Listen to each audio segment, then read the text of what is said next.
मैंने यही सोचते सोचते पैंट खोलकर एक तरफ रख दिया। मेरी टांगें अब नंगी थी। प्रोफेसर मेरे वक्षों को जीभ की नोक से सहलाने लगा। प्रोफेसर मेरे करीब आकर बोले, क्या तुम्हारी सहमति है? मैंने उनके गाल पर जोर से चिकोटी काट दी। वह उछल कर उठे और मेरी जांघों को झुककर जीभ से चाटने लगे। कहानी शुरू करने से पहले हमारे चैनल कहानियाँ 7.4 को प्लीज़ सब्सक्राइब एंड लाइक अवश्य करें ताकि हमें मोटिवेशन मिलता रहे, ताकि आप लोगों के लिए नया नया कहानी लाता रहूं। ये कहानी शुरू करते हैं। लोग मुझे खनी कहते हैं। पुलिस मुझे ढूंढ रही है। कानून मुझे फांसी पर चढ़ाने के लिए मचल रहा है। लेकिन उन सभी को यह नहीं मालूम कि मैंने जिन लोगों का खून किया है, वे लोग किस कदर कानून को हाथ में लिए घूम रहे थे। बस मैं खूनी हूँ, यही सबको दिखाई दे रहा है। अरे, खूनी तो कानून है, समाज है और समाज के मुखिया हैं, जो निर्दोष लोगों पर जुल्म ढा रहे हैं। उनका अंधेरे में गला घोंट रहे हैं। अंधेरे में मैं यही सोचती हुई चली जा रही थी कि तभी मुझसे कोई आकर टकरा गया। डर के मारे मैं 2-3 कदम पीछे हट गई। देखा, मेरे सामने एक अधेड़ पुरुष खड़ा था, लेकिन वह होश में कहाँ था, शराब के नशे में धुत था। मैं बुदबुदाई, हूँ हमदम। किसी को दौलत का नशा है तो किसी को शराब का, किसी पर अपनी सुंदरता का नशा सवार तो किसी पर न जाने किस किस चीज का। इन साहब को दौलत और शराब दोनों का ही नशा है। गाड़ी कहीं खड़ी है और ये जनाब रात के 12-1 बजे न जाने क्या तलाश रहे हैं। मैं यही सोचते ही उन साहब के नज़दीक पहुंच गई। वह मुझे देखते ही बोले, तुम कौन हो? मैं कोई भी हूँ, लेकिन आप कौन हैं? वह जनाब थोड़ा मुस्कुराए, फिर अपनी गाड़ी की ओर इशारा करते हुए कहने लगे, मैं बड़ी मुसीबत में हूँ। शायद आज कुछ ज़्यादा ही पी ली है मैंने। बार से निकलने को तो मैं निकल गया, पर गाड़ी तक पहुँच नहीं पा रहा। हाँ, क्या तुम मेरी मदद करोगी? मैं, भला आपन की क्या मदद कर सकती हूँ? यदि तुम चाहो तो मेरी बहुत कुछ मदद कर सकती हो। इतनी रात गए कोई शरीफ औरत इधर थोड़ी ही आ सकती है। वह साहब इतना कहकर मेरा मुंह ताकने लगे। आप शायद ठीक ही कह रहे हैं, लेकिन क्या इतनी रात गए कोई शरीफ पुरुष इस तरह नशे में बेहाल घूमता है? मैं तो पुरुष हूँ। लोग मुझे ज़्यादा से ज़्यादा यही कहेंगे कि नशे में रास्ता भटक गया है, लेकिन तुम्हें तो लोग। इतना कहते कहते वह चुप हो गया। फिर तो आपको भी लोग बदचलन औरतों के पीछे भागने वाला दल्ला, चतुर या गश्ता ही कहेंगे न? बराबर का जवाब जब उसके मुंह पर तमाचे की तरह पड़ा तो उसका नशा कुछ कम हो गया। एकटक मुझे ही घूरे जा रहा था। फिर वह अचानक ही बोले, तुझे मैंने नशे की वजह से पहचानने में भूल कर दी, तुम तो कोई असाधारण लड़की लगती हो। देखो, मुझे मेरी गाड़ी तक छोड़ दो। चलिए, मैंने उसका हाथ पकड़ा और पास ही खड़ी गाड़ी में बिठा दिया। आप गाड़ी चलाना तो जानते ही होंगे। हाँ, जानता तो हूँ, पर इस हालत में क्या मैं गाड़ी चला सकता हूँ? प्लीज़, मुझे मेरे घर तक छोड़ दो। जनाब गिड़गिड़ा पड़े। मैंने अपने शब्द जाल में उन्हें फंसा लिया था। दूसरों को सम्मोहित करने की कला जिसे आ गई, वह जीवन में जल्दी मार नहीं खाता है। मैं अपनी इस कला के बल पर ही अब तक जिंदा थी।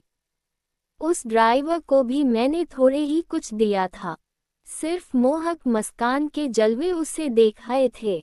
बस वह मेरा दीवाना हो और गाड़ी की रफ्तार ने धीमी कर दी। फिर मैं मौका पाकर कूद गई। इस स्वार्थी संसार को पार करने के लिए व्यक्ति को सम्मोहन कला में निपुण होना ही चाहिए।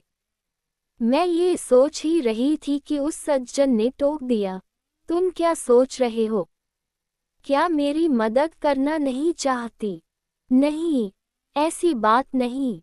मैं ये कहते कहते ड्राइविंग सीट पर आकर बैठ गई। इस समय सहारे और मदद की जरूरत तो मुझे भी थी। मैंने अगले ही पल गाड़ी स्टॉप की और सड़क पर दौड़ाने लगी। रास्ता वही सज्जन बताते जा रहे थे। गाड़ी जैसे ही एक पीले रंग के मकान के सामने पहुंची, तभी उन्होंने मेरी पीठ पर हाथ रखते हुए कहा, गाड़ी यहीं रोक दो। अरे वाह, तुम्हारा हाथ तो बहुत ही सधा हुआ है। गाड़ी ऐसे चला रही हो जैसे पानी भागता है। पता ही नहीं चला कब घर आ गया। ये कहकर वह गाड़ी से उतर गए और फिर मुझे घूरते हुए बोले, क्या गाड़ी से निकलने का मन नहीं कर रहा? मैं सकुचाती हुई गाड़ी से बाहर आ गई और कांपते कदमों से उनके पीछे पीछे चल दी। जब मैं दरवाजे से होकर अंदर पहुंची तो आश्चर्यचकित रह गई। इतने बड़े मकान में कोई नहीं था। तभी वह मेरे पास आकर बोले, डरो मत, यहाँ मेरे और तुम्हारे सिवा फिलहाल कोई नहीं है। मेरा नाम जनार्दन है। मैं राजनीति शास्त्र का प्रोफेसर हूँ। मैं आश्चर्य से प्रोफेसर जनार्दन की ओर देखते हुए बोली, आपकी उम्र तो अच्छी खासी है, फिर इस मकान में कोई और क्यों नहीं है? अजीब लड़की हो भाई, ये भी कोई सवाल हुआ कि कोई क्यों नहीं है? मैंने शादी नहीं की है, बस मेरी दुनिया कॉलेज और कॉलेज के छात्रों तक ही सीमित है, बस। क्या उम्र गुजारने के लिए इतना कम है? प्रोफेसर जनार्दन ये कहकर मुस्करा पड़े। आप झूठ बोल रहे हैं। आपकी दुनिया बार में भी है, शराब भी, और मैं इससे आगे बोल न सकी। आगे के शब्द बर्फ बनकर ठहर गए। तुम तो काफी होशियार मालूम पड़ती हो। मेरे साथ जब रहना शुरू कर दोगी तो सवाल करना भूल जाओगी। तुम यही कहना चाहती हो ना कि ढेरों स्त्रियां भी मेरी दुनिया में शामिल हैं। माय स्वीट हॉट, तुम उन सभी स्त्रियों से अधिक कीमती और अनमोल हो जो मेरे जीवन में है या कभी हुआ करती थी। मैं एक प्रोफेसर हूँ और वह भी एक क्वारा प्रोफेसर, और मैंने यह बात बड़ी शिद्दत से महसूस की है कि फिलहाल तुम्हें किसी सहारे की सख्त जरूरत है। प्रोफेसर जनार्दन कोई साधारण आदमी नहीं था। उसने घाट घाट का पानी पिया था।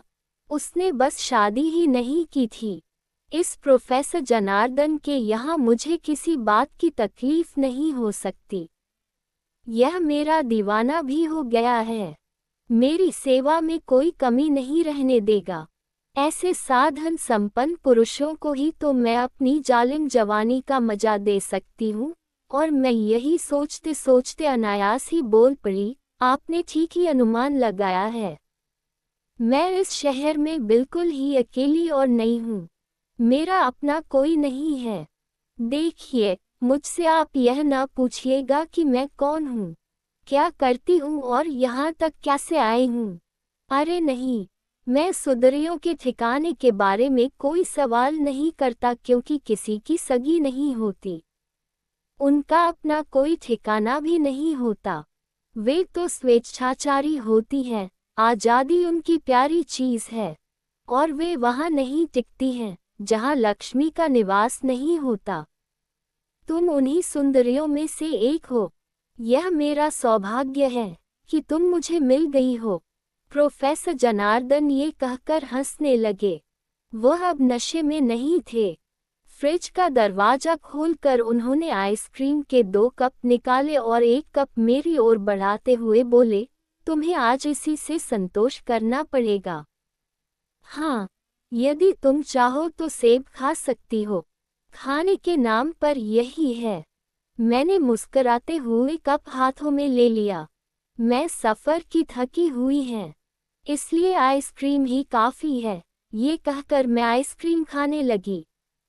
प्रोफेसर जनार्दन चुप्पी तोड़ते हुए बोले, क्या तुम भी स्त्री पुरुषों के उन संबंधों को गलत मानती हो जो बगैर विवाह के ही बन जाते हैं? नहीं, ऐसे संबंधों में मैं स्त्री की सहमति को ज़्यादा महत्व देती हूँ। अगर स्त्री राजी है उसे कोई ऐतराज नहीं है, तो पुरुष उसके साथ यौन संबंध बना सकता है। किन्हीं मजबूरियों में, किन्हीं दबावों में, किन्हीं अन्य कारणों से औरत किसी पुरुष के साथ यौन संबंध बनाती है तो वह मुझे स्वीकार नहीं।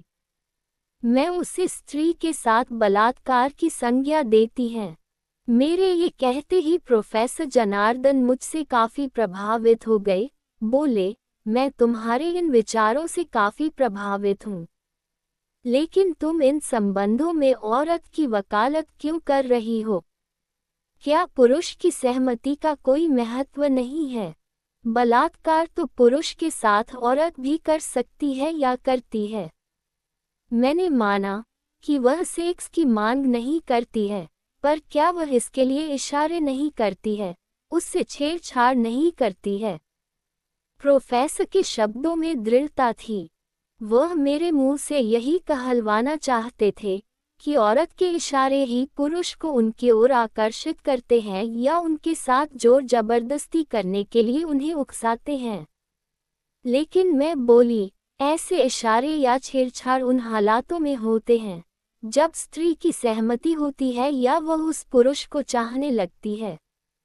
वैवाहिक या वैवाहिक संबंधों में यह कोई जरूरी नहीं कि स्त्री पुरुष एक दूसरे को चाहते ही हों। चाहत या प्रेम एक अलग चीज है और सेक्स एक अलग चीज है। जिससे विवाह हुआ है, उससे शारीरिक संबंध प्रेम हो या न हो बनाने ही पड़ते हैं। कहीं स्त्री पुरुष के साथ बलात्कार करती है, तो कहीं स्त्री के साथ पुरुष बलात्कार करता है। ऐसा वैवाहिक अवैवाहिक दोनों ही संबंधों में होता है।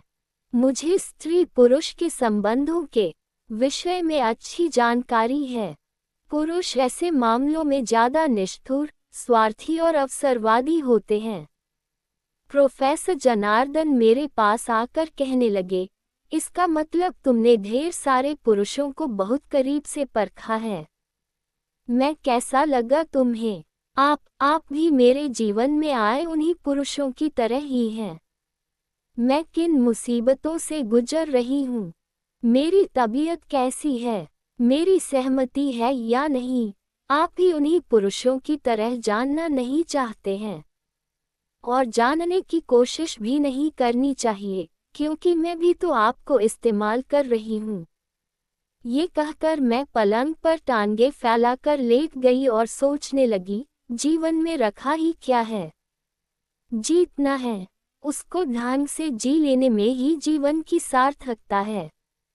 प्रोफेसर जनार्दन ने मुझे सहारा दिया है, मेरी कीमत का इसे एहसास है।